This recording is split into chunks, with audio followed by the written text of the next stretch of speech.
मैं कैसे यकीन दिलाऊं आपको अपनी बेगुनाही का? कैसे मुझ पे लगा ये दाग और आपके दिल में आई बदगुमानी दूर करूं आखिर? वो माँ से बहुत मोहब्बत करता है, बहुत चाहत से माँ से उसने शादी की है। मैं अपने डिसीजन खुद ले सकती हूँ, तो आप फखर भाई या डैड मुझे डिक्टेट करना बंद करें। तुम्हें जरा एहसास नहीं अपनी गलती का? कोई नदामत नहीं है इस हरकत पर? आप मुझे ये तो बताएं, इस सब में मेरा कसूर कैसे? उसने तो ये भी नहीं सोचा कि वो इतनी गिरी हुई हरकत करके अपनी इज्जत का समझौता करेगी। अहमर और ईमान दोनों कसूरवार हैं, और अगर इस घर में ईमान के लिए कोई जगह नहीं है ना, तो अहमर के लिए भी इस फैमिली में कोई गुंजाइश बाकी नहीं रहती।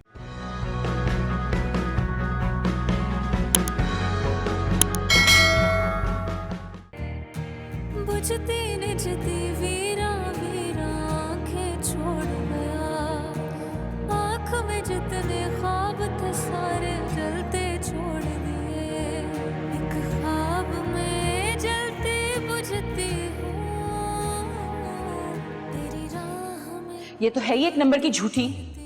हम सबसे झूठी तो बोलती आई है ये। मेरी बात सुने, तो मेरी बात सुने। तेरी राह में रुलती फिरती हूँ, तेरी राह में रुलती फिरती हूँ।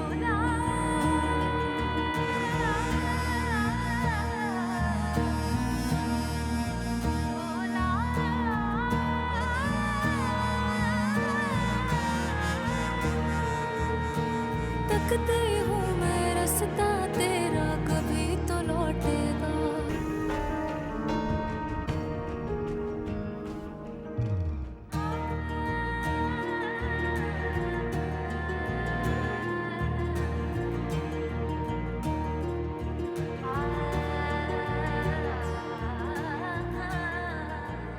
क्या तुम चाहोगे कि तुम्हारा नाम उसके नाम के साथ जुड़ा रहे?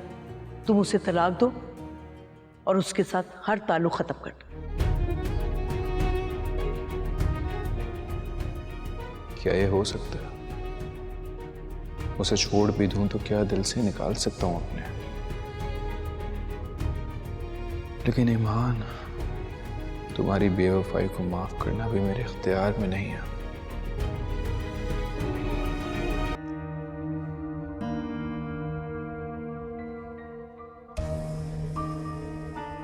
ईमान जी? अगर तुम्हारा दिल चाहे ना नाश्ते को, तो किचन में जाके खुद ही बना लेना। और हाँ, मेज पर काफी सारे बर्तन पड़े हैं नाश्ते वाले, वो भी किचन में ले जाकर धो देना। मैं कर देती हूँ। वो क्या है कि काम वाली ठीक से काम ही नहीं कर रही थी, तो मैंने निकाल दिया। अब जब तक कोई ढंग की काम वाली नहीं मिलती, तब तक तो खुद ही करना पड़ेगा ना काम। क्या जरूरत है कोई काम वाली ढूंढने की? मैं कर लूंगी, सब पहले भी तो मैं ही करती थी। हाँ, लेकिन पता नहीं ना कब तक हो यहाँ तुम। खैर, जब तक हो काम करती रहोगी ना, तो दिल लगा रहेगा तुम्हारा, टाइम भी अच्छे से पास हो जाएगा। काफी सारे बर्तन है, जल्दी करना, और भी काम है। तुम्हारी बदौलत मेरी बहन आज तकलीफ में है, तो मैं तुम्हें वो मजा चखाऊंगी कि याद करूंगी। ओह सॉरी, कर लो अटेंड। मैं चली जाती हूँ अपने कमरे में। तुम खुद क्यों नहीं चली जाती अपने कमरे में? आराम और सुकून से बात कर लेना ना अपने पुराने आशिक से।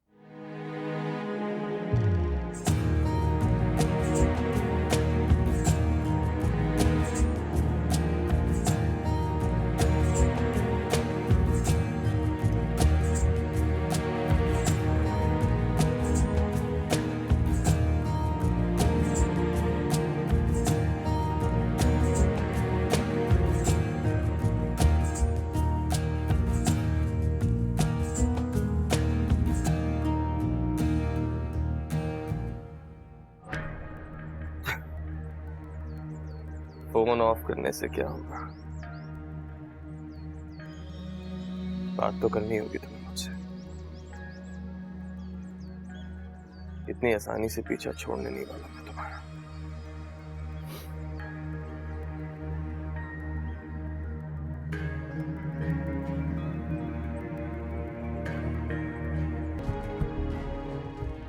ये बात तो मैंने सोची ही नहीं थी। अहमद को मुझसे अलग करना ही तो मकसद था ईमान का। वो तो खुश होगी, उसने छीन लिया मुझसे अहमद को।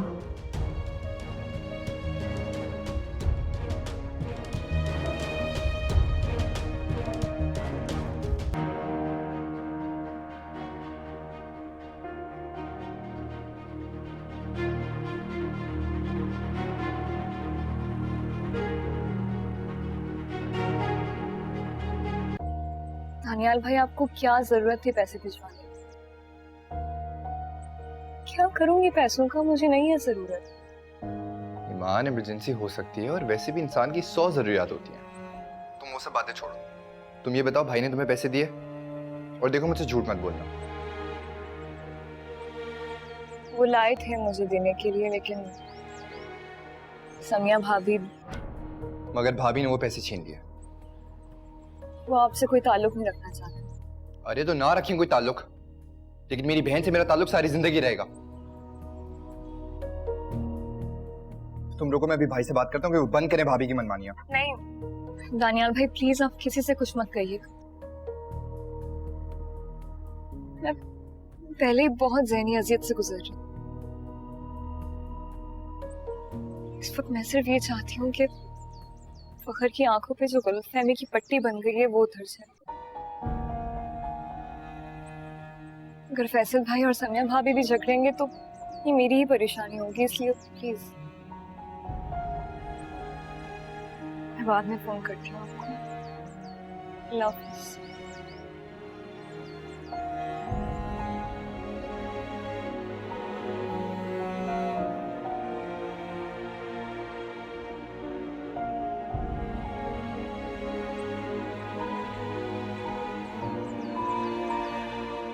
मुझे तो यकीन था कि तुम उसकी हरकत का सुन अहमद उस पर इल्जाम लगा रहा है। और जो हमने खुद अपनी आंखों से देखा है। कई बार आंखों देखा सच नहीं होता, आपको गलत फहमी हो रही है। गलत फहमी तो हमारी बल्कि दूर हो गई है। अहमद को वरगलाने में और उससे पुराने रिश्ते जोड़ने में ईमान का 100% रोल है। मैंने तो बारहा अहमद और ईमान को इकट्ठे देखा है। कभी वो लेट नाइट उसको कॉफी बना कर देती है और कभी वो उसके जख्मों पर मरहम लगा रहा होता है। आपके घर का दामाद है तो इस तरह एक दूसरे के साथ इंटरेक्शन कोई बड़ी बात तो नहीं है वैसे। अच्छा, ये तुम्हारे घर में मसला नहीं होता होगा? हम शरीफ लोग हैं, हमारे घर में तो इस बात का तसव्वुर भी नहीं होता कि घर की बहू नंदोई के हाथों में हाथ डालकर खड़ी हो। और जो उसने अहमद से हीरे की अंगूठी ली है सालगिरह पर, क्या फखर ने उसे जेवर से महरूम रखा था जो नंद के शौहर से महंगे महंगे तोहफे वसूल कर रही थी? तुम्हारी बहन तो शादी से पहले भी 10 लड़कों के साथ इन्वॉल्व थी। बस, अब हद से बढ़ नहीं है आप। मैं ये सब कुछ सिर्फ ईमान की वजह से बर्दाश्त कर रहा हूं, वरना मैं भी तुम्हें यहाँ इसलिए बर्दाश्त कर रही हूँ कि बदकिस्मती से ईमान अब भी फखर की बीवी है और हमने फैसला कर लिया है कि ईमान अब इस घर में वापस नहीं आ सकती और बहुत जल्द हम डाइवोर्स पेपर भिजवा देंगे।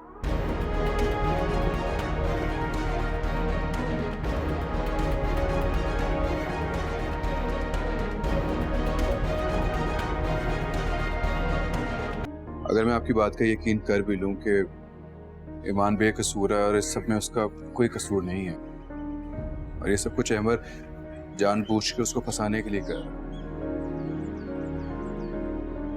तो आप मुझे ये बताएं कि ईमान ने ये बातें मुझे पहले क्यों नहीं बताई? ये सब बातें ईमान ने मुझे तभी क्यों बताई जब सारे घर वालों ने ईमान को अहमद के साथ देख लिया, वो भी उस हालत। यार मैं मानता हूं कि ये सारे मसले उसकी खामोशी की वजह से खड़े हुए हैं, लेकिन ऐसा कुछ भी नहीं है। फैसल भाई, बात इतनी छोटी नहीं है जितनी आप समझ रहे हैं, लेकिन ईमान की वजह से सिर्फ हमारा घर नहीं बल्कि माँ की जिंदगी बर्बाद हो। माजरत के साथ, अगर आपकी बीवी ऐसे किसी भी ताल्लुक में होती तो आप मुझे बताएं कि आप दरगुजर कर सकते थे, क्या आप माफ कर सकते थे उन्हें?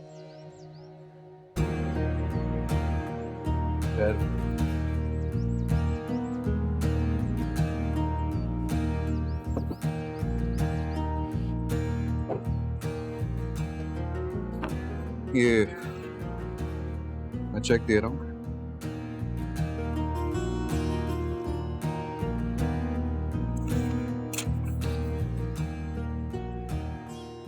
ये ईमान की अमानत है मेरे को।